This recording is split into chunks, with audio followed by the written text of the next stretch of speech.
Everyone, welcome to beat the street. आज हम बात करने वाले हैं आरबीआई की मॉनेटरी पॉलिसी के बारे में। इस वीडियो में हम आरबीआई की मॉनेटरी पॉलिसी अनाउंसमेंट के बारे में जानेंगे और साथ ही में जो हमसे बहुत से लोग पूछना चाहते हैं और सबका बहुत बड़ा सवाल रहता है कि ये जो रेपो रेट होती है उसको जो रेपो रेट होता है उसका और स्टॉक मार्केट का क्या रिलेशन है। हाउ रिवर्स रेपो रेट या फिर repo rate affect our stock market और आरबीआई की सभी पॉलिसी अनाउंसमेंट से क्या क्या इम्पैक्ट पड़ता है। तो ये सारी चीज़ें हम लोग इस वीडियो के अंदर जानेंगे। चलिए, अगर आप हमारे चैनल पे पहली बार आ रहे हैं तो हमारे चैनल को ज़रूर सब्सक्राइब करें और बेल आइकन को ज़रूर दबाएं। सबसे पहले हम जानेंगे कुछ की अनाउंसमेंट। अगर आप देखेंगे तो आज आरबीआई ने अपनी रेपो रेट को 4% पे रखा है अनचेंज। रेपो रेट का मतलब होता है जिस रेट पे आरबीआई बैंक को लोन देता है, ठीक है। और वहीं पे जो एमएसएफ रेट होता है, मार्जिनल स्टैंडिंग फैसिलिटी रेट, इसका जो रेट है 4.25% रखा गया है।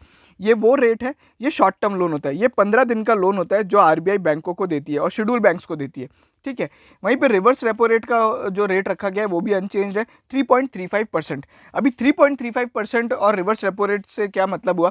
रिवर्स रेपो रेट वो रेट होता है जिस रेट पे बैंक आरबीआई को लोन देगा, ठीक है। मान लीजिए हम एचडीएफसी बैंक है, हमारे पास एक्सेस फंड है, तो हम बैंक को हम आरबीआई को वापस पैसा जमा करा देंगे, तो आरबीआई हमको पे करेगा 3.35 और अगर हम आरबीआई से लेंगे तो 4%। ये हो गई बैंक की बात। वहीं पे अकोमोडेटिव स्टैंस मेंटेन की बात की गई है। अकोमोडेटिव स्टैंस का मतलब क्या होता है, ये आरबीआई का आउटलुक है। पहली बात तो स्टैंस का मतलब होता है आरबीआई का आउटलुक। अकोमोडेटिव स्टैंस का मतलब होता है कि अगर यहाँ पे किसी भी तरीके की कोई और एडवर्स सिचुएशन होती है बाजार के अंदर या फिर कोविड के कारण इकोनॉमी में, तो आरबीआई यहाँ पे सफिशिएंट लिक्विडिटी प्रोवाइड करेगी और जो इंटरेस्ट रेट्स है वो लोअर साइड पे रखेगी और कम भी कर सकती है, बढ़ाएगी नहीं, ठीक है। तो ये जो अकोमोडेटिव स्टैंस होता है ये बाजार के लिए बहुत पॉजिटिव खबर है।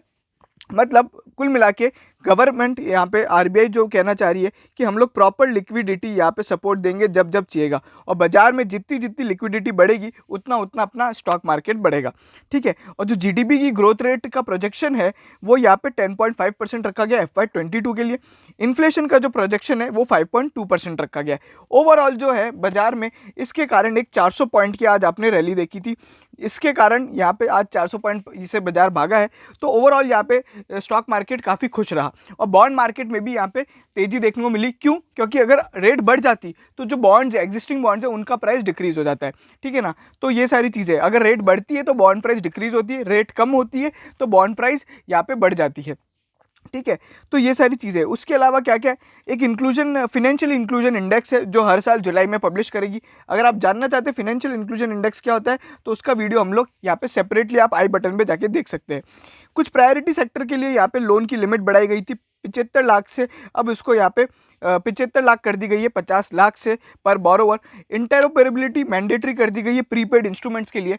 मतलब इंटरऑपरेबिलिटी मतलब ये होता है कि अगर आप पेटीएम वॉलेट यूज़ कर रहे हो तो आप फ़ोन पे वॉलेट में यहाँ पे भेज सकते हैं। मतलब अगर आपके पास पेटीएम वॉलेट है और मेरे पास फ़ोन पे वॉलेट है तो हम दोनों यहाँ पे ट्रांजैक्ट कर सकते हैं। आज की तारीख में इंटरऑपरेबिलिटी नहीं पॉसिबल है, इंटरऑपरेबिलिटी केवल यूपीआई में होता है, लेकिन अगर आपके वॉलेट में पैसे हैं तो आप केवल पेटीएम टू पेटीएम वॉलेट में कर सकते हैं। तो ये सारी चीज़ें इंटरऑपरेबिलिटी। उसी के अलावा यहाँ पे पेमेंट बैंक्स के लिए एक बहुत ही अच्छी खबर है। पेमेंट बैंक्स को यहाँ पे 2 लाख की लिमिट बढ़ा दी गई है, जो कि एक बहुत ही शानदार खबर है। जितने भी पेमेंट बैंक्स है उसमें से बहुत से पेमेंट बैंक्स अभी आईपीओ वगैरह के लिए भी फाइल करने वाले, तो उन सभी को फ़ायदा है। अगर आप जानना चाहते हैं कौन कौन से पेमेंट बैंक्स सबसे ज़्यादा बड़े हैं, तो एक है जियो पेमेंट बैंक्स है और एक एयरटेल पेमेंट बैंक्स है। तो ये बड़ी बड़ी कंपनी है जो यहाँ पे इसमें काम करती है। उसी के साथ तीसरी कंपनी है वो है पेटीएम पेमेंट बैंक्स। तो इन सभी के लिए यहाँ पे फ़ायदेमंद रहा, क्योंकि अगर बैंकों को यहाँ लिमिट बढ़ गई है तो पैसा बढ़ गया है तो उनकी लिक्विडिटी यहाँ पे जो फंड है और जो असेट्स है वो बढ़ जाएगी। उसके अलावा छोटी मोटी और चीज़ें बताई गई थी जो हमारे लिए बाजार के मुताबिक यहाँ पे कोई खास नहीं है। कुल मिला के 25,000 करोड़ की यहाँ पे एक सिक्योरिटी बाय करेगी गवर्नमेंट की, तो कुल मिला के गवर्नमेंट को एक तरीके से 25,000 करोड़ का लोन देगी। उसी के अलावा इन्फ्लेशन के प्रोजेक्शंस और जीडीपी के प्रोजेक्शंस आप स्क्रीन पे देख सकते हैं। बट ओवरऑल ये जितने भी आज आरबीआई की चीज़ें आई है उससे बाजार खुश हुआ। अकोमोडेटिव स्टैंस मैं आपको ऑलरेडी समझा चुका हूँ, आप बाकी स्क्रीन को पॉज करके यहाँ पे और डिटेल में समझ सकते हैं। अब हमारी बात आती है आरबीआई मॉनेटरी पॉलिसी क्या होता है। देखो, आरबीआई मॉनेटरी पॉलिसी एक वो टूल होता है जिससे गवर्नमेंट आरबीआई के थ्रू यहाँ पे बैंक जो आरबीआई सेंट्रल बैंक है वो यहाँ पे पूरा का पूरा मनी सप्लाई को कंट्रोल करता है पूरी इकोनॉमी के अंडर।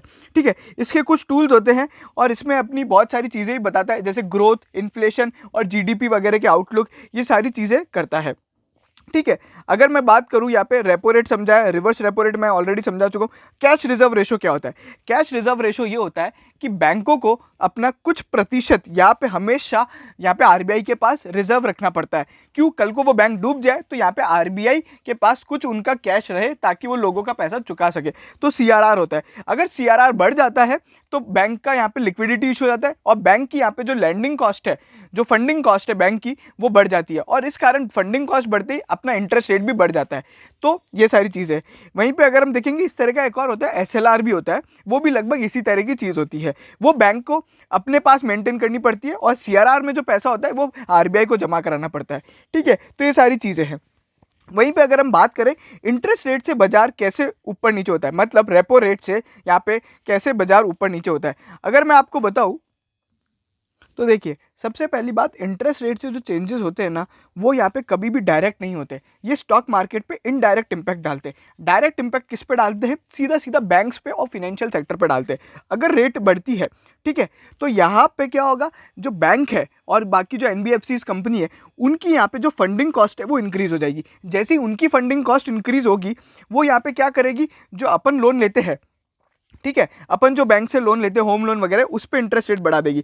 अगर उस पर इंटरेस्ट रेट बढ़ जाता है तो कंज्यूमर का यहाँ पे जो बजट है वो बढ़ जाता है, मतलब कंज्यूमर को और खर्चा होने लग जाता है, अपने जैसे लोगों को और खर्चा होने लग जाता है। अगर अपने लिए इंटरेस्ट एक्सपेंस बढ़ गया, बाजार में अगर ब्याज दरें बढ़ गई, तो अपनी जो इनकम है वो कम हो जाती है। मतलब अपनी इनकम कम कैसे हो गई? डिस्पोजेबल इनकम कम हो गई। मतलब अगर मान लीजिए मैं अभी 10% ब्याज चल रहा है और मेरा 8 लाख रुपए का लोन है, ठीक है, तो 8 लाख पे मैं अभी 10% इंटू करीबन मैं 88-80 हज़ार रुपये पे करता हूँ। ठीक है, अगर कल को आरबीआई का रेट बढ़ता है तो हमारा बैंक ने भी रेट बढ़ा दिया, बैंक ने रेट कर दिया 11% कर दिया, तो इससे मेरे को अब कितने रुपए देने पड़ेंगे उस लोन पे? अब मेरे को 88,000 रुपीज़ चुकाने पड़ेंगे।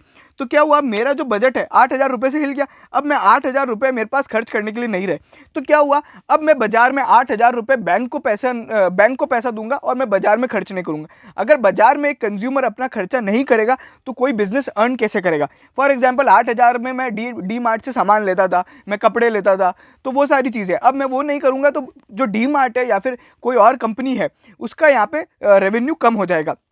उसी के साथ इस तरीके से एक कंपनी का रेवेन्यू कम हो जाता है। वहीं पे अगर हम बात करते हैं कॉर्पोरेट पे कैसे इंपैक्ट आता है, कॉर्पोरेट खुद भी तो बोरो करता है। अगर कॉर्पोरेट बोरो करेगा, ठीक है, अब क्या हुआ, कॉर्पोरेट अगर रेट बढ़ गई तो कॉर्पोरेट की इंटरेस्ट कॉस्ट बढ़ गई। इंटरेस्ट कॉस्ट बढ़ते ही अब उनको हायर इंटरेस्ट देना पड़ता है और इससे उनका प्रॉफिट डिक्रीज हो जाता है। तो दो तरीके से होता है, एक तो पहले रेवेन्यू डिक्रीज हुआ और फिर इंटरेस्ट कॉस्ट बढ़ने से उनका प्रॉफिट डिक्रीज हुआ। तो इस कारण से बैंक के कॉर्पोरेट के प्रॉफिट पे इंपैक्ट आता है। तो कुल मिला के अगर इंटरेस्ट रेट बढ़ती है तो यहाँ पे बैंक के लिए यहाँ पे पॉजिटिव खबर होती है। क्यों? क्योंकि अब बैंक यहाँ पे ज़्यादा चार्ज कर सकता है, लेकिन बाकी पूरी इकोनॉमी और स्टॉक मार्केट के लिए नेगेटिव खबर होती है। ठीक है, तो आप समझ लीजिए, अगर इंटरेस्ट रेट बढ़ रहा है तो स्टॉक मार्केट यहाँ पे टूटेगा और अगर इंटरेस्ट रेट कम हो रहा है तो यहाँ पे स्टॉक मार्केट बढ़ेगा। कुल मिला के उल्टा चलते हैं। तो ये सारी चीज़ें आज हम लोग ने एक बहुत बड़ा कॉन्सेप्ट समझ लिया जो लोगों के दिमाग में था। हर बार लोग बात गूगल पे करते, समझना चाहते कि आज आरबीआई की रेट आएगी, कैसे इंपैक्ट आएगा, बाजार क्यों भागेगा, कैसे भागेगा। बैंक निफ्टी में ट्रेडिंग करने के लिए यहाँ पे ये सारी चीज़ें समझने में के काम आती है। इसी तरह के अपडेट्स के लिए आप हमारे चैनल को सब्सक्राइब कर सकते हैं और उसी के साथ मैं कुछ चीज़ें आपको हमारे चैनल के बारे में बताना चाहूँगा। तो हम लोग क्या क्या करते हैं मैं आपको बता देता हूँ। हम लोग फंडामेंटल एनालिसिस करते हैं, ठीक है। उसी के साथ हम लोग ने एजीआर ड्यूज पे बहुत सारे वीडियोस बनाए, पूरी की पूरी एक सीरीज़ क्रिएट कर दिए। रिलायंस फ्यूचर डील पे भी हम लोग ने एक सीरीज़ क्रिएट की। फिर हम लोग इन्वेस्टर प्रेजेंटेशन और एनुअल रिपोर्ट्स का डिस्कशन करते हैं। कुछ हमारे एक्सक्लूसिव एनालिसिस है जो आप यहाँ पे देख सकते हैं। अगर मैं बात करूँ फंडामेंटल एनालिसिस में, तो सबसे ज़्यादा जो हमारा चलने वाला वीडियो है, अगर आप बात करेंगे जो अभी सबसे ज़्यादा ट्रेंडिंग स्टॉक है वो है ऑर्चिड फार्मा। बहुत से लोग ऑर्चिड फार्मा के बारे में जानना चाहते हैं, तो ये ऑर्चिड फार्मा का बहुत ही डिटेल्ड एनालिसिस है और इसमें हम लोग ने बहुत सारी बातें बताई है। वहीं पे आप चाहें तो हमारा डीएचएफएल का वीडियो भी देख सकते हैं और बाकी पूरी हमारी फंडामेंटल सीरीज़ में आप जाके देख सकते हैं कि हम लोग क्या क्या कैसे कैसे एक स्टॉक का पूरा एनालिसिस करते हैं। और इसमें हम हमारे यहाँ पे टिप्स भी शेयर करते हैं कि इसमें आपको क्या करना चाहिए, बाय करना चाहिए या सेल करना चाहिए या होल्ड करना चाहिए। तो कुल मिला के हम एक ऐसा चैनल है जो आपको स्टॉक टिप्स भी देंगे और स्टॉक एनालिसिस भी देंगे। इसी तरह के अपडेट्स के लिए आप हमारे चैनल को सब्सक्राइब करें, बेल आइकन को जरूर दबाएं, शेयर कीजिए हमारा वीडियो सभी शेयर होल्डर्स के साथ ताकि वो जान सके कैसे फर्क पड़ता है आरबीआई की रेट से बाजार पे। आप सभी का बहुत बहुत धन्यवाद।